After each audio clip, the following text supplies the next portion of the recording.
I found some interesting information on soy I'd like to share with you today because when you do a search on soy, you're going to find all sorts of wonderful, positive things about it. It's very difficult to find anything negative on soy, but there is a lot of negative about soy. And so there is conflicting information out there. Now, when you have two facts that appear to oppose each other, creating this conflicting information, well, you can't have that happen. One of the facts is not a fact. And so what I want to do is I want to give you the other side of soy so you could just make a better decision on if you want to consume soy anymore. But the reason I'm talking about this is because soy is in 60% of our foods. So it is just widespread all over the place. And the soy eaten in Asia is very different than the soy eaten in other parts of the world, like America. I don't think Asians consume a lot of soy protein isolates or a lot of soy oil or vegetable textured protein, or even consume the amount of soy milk that Americans drink. They typically tend to eat more fermented soy. But I found an interesting paper on soy that you really need to know about. I put the link down below, but I'm just going to summarize it, okay? First of all, you may already know that most of the soy is GMO, which means it has traces of glyphosate, which is an herbicide. And a lot of the soy out there is processed with a solvent called hexane. And hexane is not a healthy thing. It's a very toxic solvent. Also, soy is very high in omega-6. It's very inflammatory. In 25 trials involving soy for menopausal women with hot flashes, it was demonstrated that there was no improvement in hot flashes. Yet how many millions of women are taking soy for hot flashes? And the other thing that's interesting about soy is that out of all the soy produced, 85% of it is split between soy meal and oil, soy oil. And out of the 80% that is soy meal, 98% of soy meal is used for animal feeds, okay? Cattle, pigs, and definitely chickens, which you eat. And there's not a lot of safety studies. And the type of soy meal that they're getting is not the fermented type soy that Asians consume.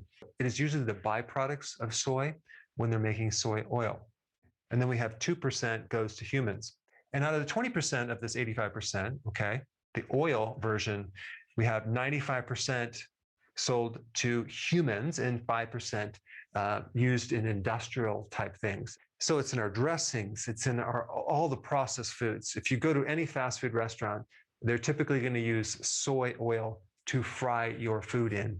So we have a very refined, processed, rancid, highly omega-6 inflammatory oil, which has some slight minor complications, like disrupting your intestinal border. Talking about all the little villi that are supposed to absorb nutrients. There's a report that shows that it creates atrophy of those little villi. And then there's a series of compounds in soy, okay? One compound in soy shows a lot of conflicting information. In some studies, it will show that it will decrease the risk of cancer. In other studies, it shows no change. Yet in other studies, it shows that it increases the risk of getting cancer and increasing the tumor size, which would make sense because it's very estrogenic. And the same compound shows hepatotoxicity, that's toxicity to your liver, anti-thyroid activity, okay? So it shows the effect of blocking the conversion of T4 to T3, the active form of thyroid hormone. It even shows that it can block iodine. There's reproductive toxicity, there's endocrine disruption, so it messes with your hormones, infertility, allergies, nephrotoxicity, that's toxicity to your kidneys, and even pancreatic hypertrophy, where your pancreas is enlarging. So you can see it creates a lot of problems. But why is soy so prevalent in our foods? Well, this is my opinion.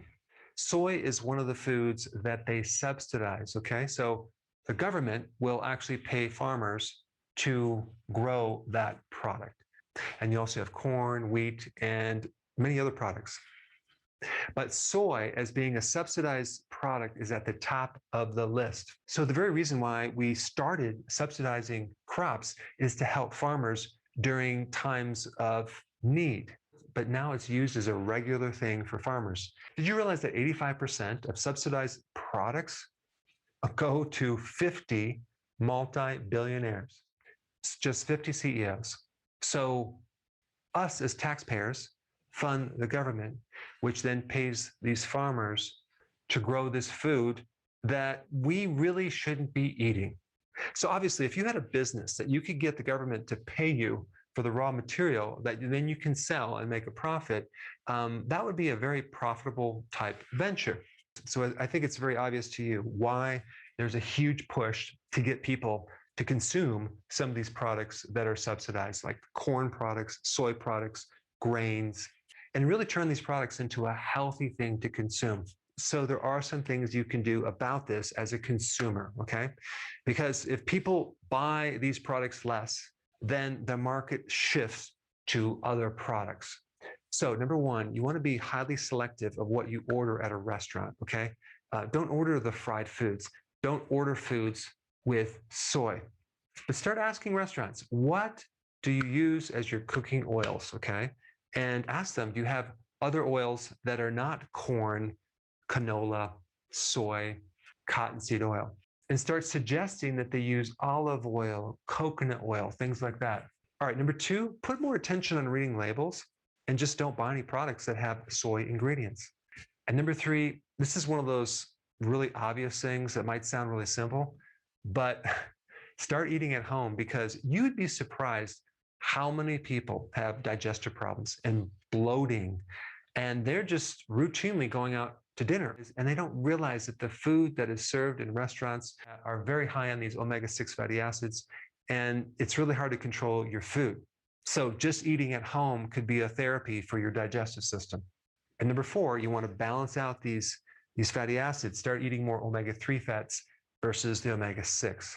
Now, on a positive note, if you want to know the best foods to eat, I put that video up right here. Check it out.